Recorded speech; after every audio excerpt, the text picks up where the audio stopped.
बिस्मिल्लाहिर्रहमानिर्रहीम अस्सलाम वालेकुम। Welcome back to my channel fashion tips. Viewers, आज की जो वीडियो है बड़ी ही स्पेशल और ख़ास है। ये जो टिप है आपको आज से पहले किसी ने भी इसके बारे में नहीं बताया होगा। अगर आपको अब इसकी यूट्यूब पे कोई वीडियो मिलती है या कोई टिप मिलती है तो मेरी इस वीडियो के बाद ही मिलेगी। ये जब नुस्खा मेरे पास आया है ये बहुत ही ज़्यादा इफेक्टिव है और टेस्टेड भी है, और इसको मैंने खुद यूज़ किया है तो मुझे इसके बड़े ही अच्छे रिजल्ट मिले हैं। बहुत ही सिंपल और छोटा सा नुस्खा है, मैं आपको बताती हूँ। विंटर हो या समर हो, लेकिन दोनों मौसम में जब भी हमारे पाँव जो हैं बहुत ज़्यादा ख़राब हो जाते हैं, क्रैक्स आ जाते हैं, या फिर हमारी एड़ियाँ जो फट जाती हैं, इन्फेक्शन हो जाता है और बहुत ही ज़्यादा रफ़ हो जाते हैं, तो उसके हवाले से मैं आपको बताऊँगी कि आपने क्या ऐसा लगाना है जिससे हमारी जो फटी एड़ियाँ हैं वो सॉफ्ट हो जाएंगी और जो क्रैक्स हैं वो भी ठीक हो जाएंगे, इन्फेक्शन भी ठीक हो जाएंगे। सबसे हमें पहले चाहिए कोकोआ पाउडर। आपने किसी भी ब्रांड का कोकोआ पाउडर ले लेना है। व्यूअर्स, आपको तो पता है चॉकलेट जो है, कोकोआ पाउडर जो है, इसके स्किन के हवाले से बहुत ही ज़्यादा फ़ायदे हैं। ये स्किन को फेयर करता है, ग्लोइंग बनाता है, फेस के ऊपर से रिंकल को ख़त्म करता है, और इसके आपने बहुत ही ज़्यादा मास्क जो हैं देखे होंगे और यूज़ भी किए होंगे। लेकिन आज की जो वीडियो है आपको फेस के ऊपर लगाने के लिए, ये स्किन के ऊपर लगाने के लिए नहीं है। आज की आपकी जो वीडियो है पाँव के नीचे वाले हिस्से में अपनी जो हील्स हैं उनको सॉफ्ट और स्मूथ बनाने के लिए हम इसको यूज़ कर रहे हैं। आप इसको पाँव के ऊपर भी लगा सकते हैं और पाँव के नीचे भी लगा सकते हैं। आप इसको फुल पाँव के ऊपर भी लगा सकते हैं। तो उसके लिए आपने सबसे पहले चॉकलेट पाउडर यानी कि कोकोआ पाउडर ले लेना है। ये आपको इजीली हर जगह से मिल जाएगा, ग्रोसरी स्टोर से आपको इजीली मिल जाएगा। उसके बाद हमें वैसलीन यानी कि पेट्रोलियम जेली चाहिए।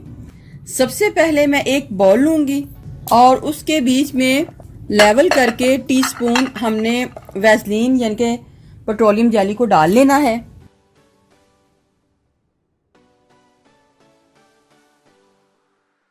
क्वांटिटी आप अपनी मर्जी से कम या ज़्यादा रख सकते हैं। दोनों पाँव के लिए 1 टीस्पून काफ़ी है, तो मैं 1 टीस्पून पेट्रोलियम जेली एक बाउल में डाल लूँगी और उसके बाद इसके बीच में पाउडर को डालूँगी।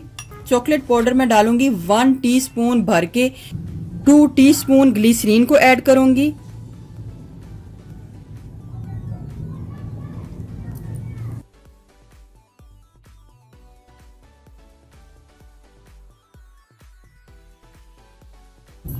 हनी यानी कि शहद को ऐड करना है 1 टीस्पून।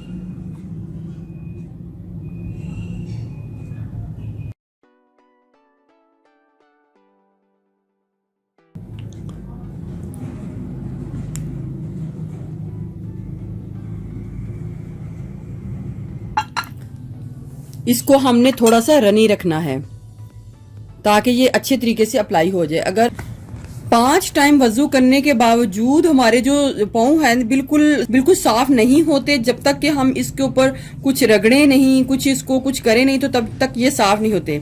देखें, अभी थोड़ी देर पहले मैंने वजू करके नमाज पढ़ी है, लेकिन उसके बावजूद भी जो मिट्टी है मेरी हील के अंदर घुसी हुई है। मैंने इसको साबुन के साथ धोया था, लेकिन फिर भी ये देखो ब्लैक सारा हिस्सा जो ब्लैक लग रहा है।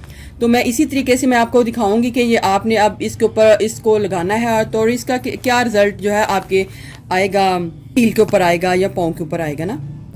इस तरीके से आपने अपने पाँव के ऊपर इसको लगा लेना है।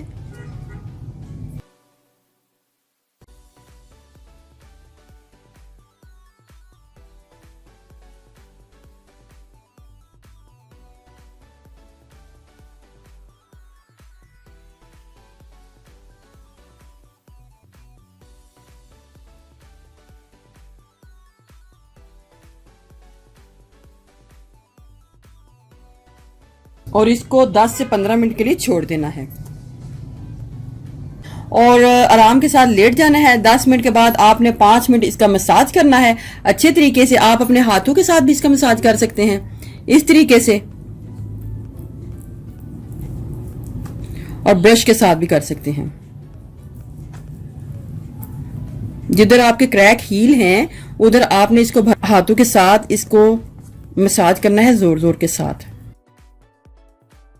और 5 मिनट मसाज करने के बाद आपने 5 मिनट इसको ऐसे ही छोड़ देना है, और छोड़ने के बाद आपने अपने पाँव को नॉर्मल पानी के साथ धो लेना है। देखिए व्यूअर्स कितना साफ हो चुका है मेरा पाँव। तो आप इसको घर में जरूर ट्राई कीजिएगा, आपको इसके बड़े ही अच्छे रिजल्ट जो है मिल जाएंगे।